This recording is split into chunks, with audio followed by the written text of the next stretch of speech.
सबसे पहले तो रक्षाबंधन के बाद आपका ये पहली वार्ता में बहुत बहुत स्वागत। आज का प्रेस कॉन्फ्रेंस का जो इशू है वो है, कल हमारी यहाँ पर ऑल पार्टीज़ की मीटिंग हुई। डोगरा सदर सभा की तरफ से हमने सब नेताओं को रिक्वेस्ट की थी कि इस वक्त जम्मू कश्मीर के अंदर और ख़ासकर सूबा जम्मू के अंदर जो माहौल है वो ठीक नहीं है।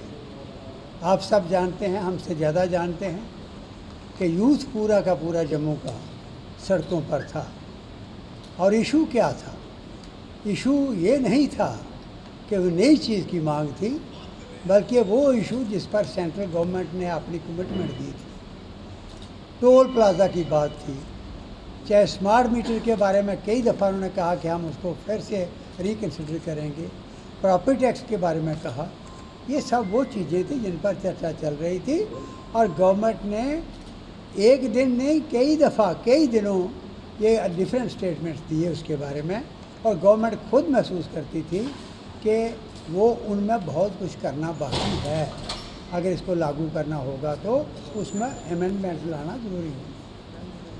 अब ये क्या हुआ कि गडकरी जी की भी अनाउंसमेंट थी पार्लियामेंट के अंदर कि टोल प्लाजा ख़त्म किए जाएंगे, जितने डिस्टेंस पर अलाउड हैं वही हम रखेंगे। उसमें ये सो टोल प्लाजा भी आता था, बन का भी आता था, और बाकी जो उन्होंने फैसले लिया ठंडी खुई का, बाकी ये सारा रिकन्सिडर करने की कोशिश हो रही थी। इतनी देर हमारे यूथ ने, जम्मू के यूथ ने ये देखकर कि सड़क हमें मिल नहीं रही, सारी सड़क उखेड़ी हुई है, पुल टूटे हुए हैं और ये टोल प्लाजा तो बंद नहीं हो रहा, तो अगर रिकन्सिडर करना है तो सारी सड़क के जिसके वजह से टोल प्लाजा हमें देना पड़ता है और वो लेते हैं, वो बजा ही नहीं वहाँ पर, तो इसको बंद करो आप। और उसको लेकर कुछ नौजवानों ने, जैसे युवा राजपूत सभा के नौजवान भड़के और सारे की सारी पार्टियों ने, सब संस्थाओं ने उनको सपोर्ट किया कि वाकई ये जायज़ मसला है, और ये भी कहते रहे। और उसके बाद उनको जेल में ले गए। यानी आप जानते हो कि बड़े मुश्किल हालात में पीक पर मिलिटेंसी थी। पाकिस्तान यहाँ पर किस किस्म के खेल खेल रहा था, कश्मीर का नौजवान भड़क चुका था, घरों के घर में इस वक्त अजीब किस्म का सन्नाटा था। नौजवानों ने आहुतियाँ अपनी, जो शहीद हुए वहाँ पर, चाहे सिक्योरिटी फोर्स है उन्होंने भी आहुतियाँ दी, और जो मिलिटेंट बने और उन्होंने हरकतें की वो भी मारे गए, और घरों के घर खाली हुए थे। तो वो बात पाकिस्तान इसलिए थी कि पाकिस्तान में हाथ, वो वहाँ से लोग उनके हाथ में लग गए। पर जम्मू के मिसाल है कि जम्मू की इन बेल्ट्स के अंदर कोई मिलिटेंट आया अगर, तो उसको ज़िंदा नहीं जाने दिया, लोगों ने उसका शिकार करके मार दिया। ऐसे इलाके को आपने पूरे को डिस्टर्ब कर दिया, ये गलत बात थी। उसको लेकर सारी हमारी सोशल संस्थाओं के और मोस्टली पॉलिटिकल लीडर्स ने फैसला किया कि हम बैठ के फैसला करें और जम्मू को डिस्टर्ब होने से बचा लें। यहाँ कोई जानी नुकसान हो गया, कोई अगर फास्ट एंड टू डेथ किसने रखा है, वो उसकी अगर वो नहीं रहा तो यहाँ पर जो कुछ होगा वो शायद गवर्नमेंट के कंट्रोल में नहीं रहेगा। और वो बंकर, जिस बंकर से आपने पंजाब के अंदर पाकिस्तान ने जो वहाँ पर एंटी नेशनल कोई इसके नेशनलिज्म लाने की कोशिश की, वो यूथ भड़का या उसके हाथ में आ गया, उसका मुकाबला आपने जम्मू से किया। हिंदू सिख का फसाद यहाँ नहीं होने दिया। और जब कश्मीर के अंदर आग लगी, वो चिंगारियाँ भी यहाँ पड़ रही थी, उनको भी मसल दिया गया। ऐसे बंकर को आपने तोड़ने की कोशिश की। तो कल उसकी चिंता दिखाते हुए हमारे ये नेता यहाँ बैठे हैं, सीनियर लीडर्स, आप सब जानते हैं, नाम इनके लिखे हुए हैं प्रेस नोट पर।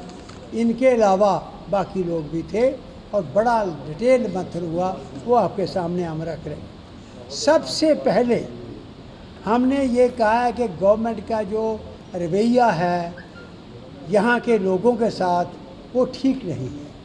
वो एक बड़ी कोऑपरेशन दोनों साइड से होनी चाहिए थी, जिस तरह लोगों ने काम किया वो इस माहौल में नहीं लगा। तीसरा, ये जो टोल प्लाज़ा वाला मसला है, ये फ़ौरन गवर्नमेंट ने कभी लड़कों को जेल में ले जाना, कभी छोड़ना, इस तरीके से करना, वो नहीं। इन चीज़ों को छोड़ दो आप, इस टेस्ट में मत डालो लोगों को। हम हमारी सब लोगों की, सब नेताओं की जो हमारे सामने बैठे हैं, ये डिमांड है कि फ़ौरन टोल प्लाज़ा बंद करो।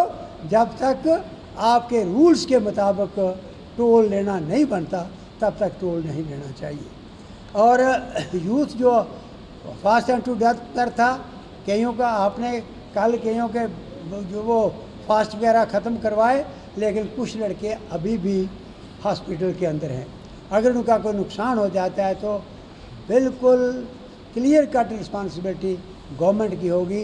इसलिए ये फ़ौरन फैसला करें और उनके लिए पूरा इंतज़ाम करें कि उनका कोई जानी नुकसान ना हो।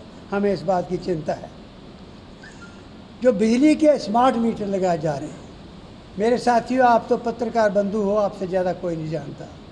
आप मुझे बताओ कि ये जो बिल आ रहे हैं लाखों रुपए के, वो इसलिए बिल आ रहे हैं, कहते हैं पुराने मीटर ख़राब थे, तो पुराने मीटरों के बिल हैं ना, तो पुराने मीटर निकाल रहे तो ये बिल भी छोड़ो। अगले जो है मीटर टेस्ट करके लगाओ ताकि किसी के साथ ज़्यादती ना हो। ये भी हमने सब पार्टियों के सब नेताओं ने वहाँ पर यूनानिमस फैसला किया है कि गवर्नमेंट से मांग की है कि ये मीटर टेस्ट करो, उन्होंने वायदा किया है। और दूसरा, जो पुराने मीटर आपने खुद कहा कि वो इसलिए रिप्लेस किए कि वो ठीक नहीं थे, तो उनका जो बिल था वो सारा का सारा ख़त्म करो। और फिर अगली बात ये है कि हमारा हेरिटेज है जिसको लेकर हम कह रहे हैं कि ये डोगरा का, अब देखिए कश्मीर के अंदर ये मिलिटेंसी भड़की, उसका कारण एक ये भी था कि इस जनरेशन को नहीं पता था कि कितने लोगों ने कुर्बानियाँ दी हैं, जम्मू कश्मीर बना कैसे, बचा कैसे और 75 साल चला कैसे। तो वो इंस्पायर करता है इतिहास, तारीख, वो इंस्पायर करती है हेरिटेज, वो आपने गायब कर दी, उसकी तरफ ध्यान है। ऐसे ही सबसे बड़ा हेरिटेज जम्मू कश्मीर का मुबारक मंडी हेरिटेज है। वहाँ ये पता लगा कि उन्होंने एक्सप्रेशन ऑफ इंटरेस्ट फ्लोट किया और एक पैलेस को, बहुत सुंदर पैलेस को, ये होटल में कन्वर्ट करने की कोशिश कर रहे हैं, जो गलत होगा। प्रोटेक्टेड मॉन्यूमेंट को ये रूल्स के मुताबिक होटल में कन्वर्ट नहीं कर सकते। वो प्रोटेक्टेड मॉन्यूमेंट है, स्टेट प्रोटेक्टेड मॉन्यूमेंट है, डिक्लेयर्ड है, उसको आप ना करिए, उसके लिए रोष है। इसके साथ आपके माध्यम से भी हमने पहले भी कहा, अब हमने विजिट भी की थी और कल हमारी सब ये नेता बैठे हैं और इन सब ने एक आवाज़ से ये किया फैसला कि वो जो हेरिटेज, जो आर्काइव रिपोजिटरी है, उसके अंदर 8 लाख फाइल है, जिसके अंदर चशूल की treaty, Amritsar treaty, Lahore treaty, state बनी कैसे, आज भी किन बुजुर्गों की खोपड़ियाँ आज भी उन बर्फानी पहाड़ों में, वो सारी कहानियाँ वहाँ हैं जिनसे कि इंस्पिरेशन मिलती है।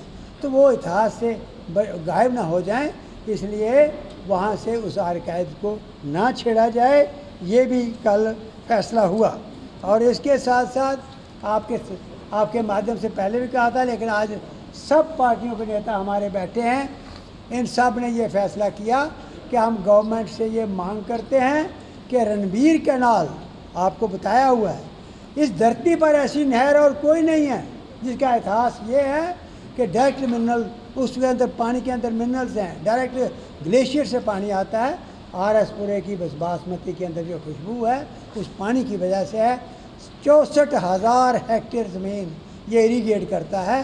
दड़ब के पास जो ब्रीच हो चुकी है, ये नहर ख़त्म हो रही है, एनक्रोच हो रही है, पूरे शहर का गंदा पानी जो है गटर खोले हुए हैं इस नहर के अंदर डाल रहे हैं। या हमने मांग की थी कि साबरमती रिवर की तरह आप इसके ऊपर सोलर सिस्टम लगाओ, बिजली भी मिलेगी खुली और यहाँ किश्तियाँ चलती थी, फिर से टूरिस्ट आएगा। ये फ्रिज है बहुत बड़ा है कि रेफ्रिजरेटर का काम भी करती है नहर, उसको बचा लो। ये भी कल हमारे इन नेताओं ने, जो ये बातें आम नेता नहीं करते, जिनकी स्टडी है वो जानते हैं, वही करते हैं। और इन सब पार्टियों ने, सब नेताओं ने मिलकर फैसला किया है और ये मांग की है। इसके साथ साथ रामबन डिस्ट्रिक्ट, आप देख रहे हो कि आज हर तीसरे दिन सड़कें बंद, हाईवे बंद हो रहा है, हज़ारों की तादाद में गाड़ियां खड़ी हैं। क्यों बंद हो रहा है? क्योंकि आपने गलत कटिंग की उन पहाड़ों की, और नेशनल हाईवे की प्लानिंग जो असली प्लानिंग होनी चाहिए थी वो एक साइड पर रह गई और वहाँ पर सारे पहाड़ चल पे जो ब्लास्टिंग की उसकी वजह से दरारें आ गई हैं और 300 फैमिली आज भी डिसलोकेट होकर वो उनको इन्होंने गवर्नमेंट ने कहा जाओ आप लोगों के मकानों को किराए पर ले लो, किराया गवर्नमेंट देगी, उनको कोई किराया नहीं मिल रहा और भूख से मरने की स्थिति में इस वक्त लोग हैं। हमारी मांग है कि रामबन के अंदर जो गलतियां हुई हैं इसको पूरी तरह से आप फिर सर्वे कराओ, देखो कहाँ गलती हुई, ठीक करो। नहीं तो जोशी मठ की तरह पूरे का पूरा ये इलाका जा रहा है, आप पछताओगे, चिल्लाओगे। आज ऐसे हिमाचल की पोजीशन बन गई है, आज शिमला इस धरती पर ज्योग्राफी में नहीं रहेगा, वही सिचुएशन यहाँ बन रही है। और मेगा टूरिस्ट डेस्टिनेशन था, ये पहाड़ थे जम्मू के जो तबाह हो रहे हैं, इसके पीछे कोई साजिश लगती है। और फिर एक हमने ये कहा था, ये जो सारी बातें हैं जो एजिटेट कर रहे हैं लोग, उनके साथ तो बात आप करो, लेकिन जब असेंबली का चुनाव नहीं हुआ है तो उसकी एब्सेंस में आपके पास ये डेमोक्रेटिक सेटअप है। कोई अफसर ये कहे कि लोग मेरे पास चल के आए तो गलत है, मालिक ये हैं, हाँ ये तनख्वाहें दे रहे हैं अपने टैक्स लेकर। तो इसलिए जब तक आपकी असेंबली बहाल नहीं होती तब तक सिविल सोसाइटी को इन्वॉल्व करिए और उनका डिस्कस करिए। और जम्मू और कश्मीर के दो कम अज़ कम एडवाइज़र जो हैं वो सिविल सोसाइटी की तरफ से आप लीजिए ताकि ग्रास रूट तक आप लोगों की बात सुन सकें। ये डिक्टेटरशिप यहाँ नहीं चलनी चाहिए और यहाँ के जो अफसर हैं, ब्यूरोक्रेट हैं, उनको भी जगह देनी चाहिए। बाकी लास्ट में हमारा पॉइंट था कि स्टेटहुड हमारी इस ऐतिहासिक रियासत की वो दर्जा वापस किया जाए जो आपने वायदा किया है इमीडिएटली, और इलेक्शन किए जाएं। धन्यवाद। जो कुछ कोई पूछना चाहते हो तो पूछ लो। मेरे साथ हमारे बहुत ही सीनियर नेता श्री अब्दुर्रहमान शेख साहब यहाँ बैठे हैं, एक्स-MP हैं, आपको पता है, पुराने सियासतदान हैं। उनके साथ ID खजूरिया साहब हैं और नरेंद्र सिंह जी हैं और उसके बाद हमारे